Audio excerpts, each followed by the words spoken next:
আপনি কি জানেন আপনি আজ যে পদ্মার পাড়ে বসে ফুচকা খাচ্ছেন কিংবা যে যমুনা নদীর ওপর দিয়ে গাড়ি চালিয়ে যাচ্ছেন সেগুলো আসলে আমাদের দেশের নদী নয়। হ্যাঁ, শুনতে অবাক লাগলেও এটাই সত্যি। আমাদের দেশের প্রধান প্রধান নদীগুলোর জন্ম কিন্তু বাংলাদেশে হয়নি। হাজার হাজার কিলোমিটার পথ পাড়ি দিয়ে হিমালয়ের বরফ গলা ঠান্ডা পানি আর তিব্বতের রহস্যময় হ্রদ থেকে এসে এরা আমাদের এই ছোট্ট দেশে মিলেছে। কিন্তু প্রশ্ন হলো, এরা এত দূর থেকে এলো কিভাবে, আর কেনই বা বাংলাদেশে এসে এদের নাম বদলে গেল? আজকের ভিডিওতে আমরা ম্যাপের সাহায্যে বাংলাদেশের নদীর এমন কিছু অবিশ্বাস্য গল্প জানব যা হয়তো আপনি আগে কখনো শোনেননি। বন্ধুরা, বাংলাদেশ হলো একটি বদ্বীপ। সহজভাবে বলতে গেলে নদীগুলোর পলি জমেই আমাদের এই সুন্দর দেশটি তৈরি হয়েছে। আমাদের দেশে ছোট বড় মিলিয়ে প্রায় 700-র বেশি নদী রয়েছে, কিন্তু আজ আমরা শুধু বড় নদীগুলো নিয়েই কথা বলবো।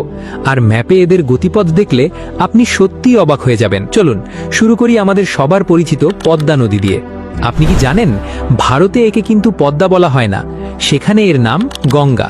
ভারতের উত্তরাখণ্ডের হিমালয় পর্বতমালা থেকে এই নদীর উৎপত্তি। প্রচণ্ড শীত আর বরফ গলা পানি নিয়ে এই নদী হাজার হাজার কিলোমিটার পথ পাড়ি দিয়ে আমাদের বাংলাদেশে এসে পৌঁছায়। ঠিক কোন জায়গা দিয়ে ঢোকে জানেন? রাজশাহীর চাপাই নবাবগঞ্জ জেলা দিয়ে। আর ঠিক এই পয়েন্টেই ঘটে আসল ম্যাজিক। বাংলাদেশে ঢোকার সাথে সাথেই এর নাম গঙ্গা থেকে হয়ে যায় পদ্মা। এরপর এটি রাজশাহী, পাবনা, কুষ্টিয়া হয়ে সোজা চলে যায় চাঁদপুরের দিকে। পদ্মার স্রোত আর এর ভাঙন কিন্তু পুরো বিশ্বেই পরিচিত। তবে পদ্মার গল্প এখানেই শেষ নয়, আসল টুইস্টটা আসছে একটু পরেই। পদ্মার পর আমাদের তাকাতে হবে উত্তর দিকে, কারণ সেখান থেকে ধেয়ে আসছে আরেক দানবীয় নদী, ব্রহ্মপুত্র।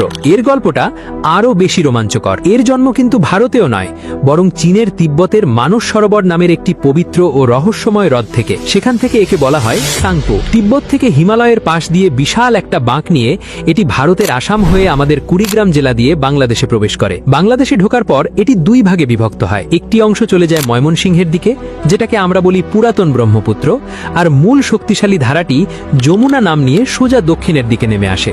ভাবুন একবার, চীন থেকে শুরু হওয়া একটি নদীর পানি আমরা বাংলাদেশে বসে ব্যবহার করছি। এবার চলুন একটু পূর্ব দিকে যাই। সেখানে আমাদের জন্য অপেক্ষা করছে মেঘনা। সিলেটের জকিগঞ্জ সীমান্ত দিয়ে এই নদীর যাত্রা শুরু হয়। ভারতের বরাক নদী বাংলাদেশে এসে সুরমা ও কুশিয়ারা নামে দুটি শাখায় বিভক্ত হয়। এরপর কিশোরগঞ্জের ভৈরব বাজারে এসে এই দুই নদী মিলিত হয়ে তৈরি করে আমাদের আজকের বিশাল নদী মেঘনা। আর এবারই ঘটে সেই মহা নাটকীয় দৃশ্য যেটার কথা আমি একটু আগে বলছিলাম। একদিকে পদ্মা আসছে তার তীব্র স্রোত নিয়ে, আর অন্যদিকে মেঘনা আসছে তার বিশাল জলরাশি নিয়ে।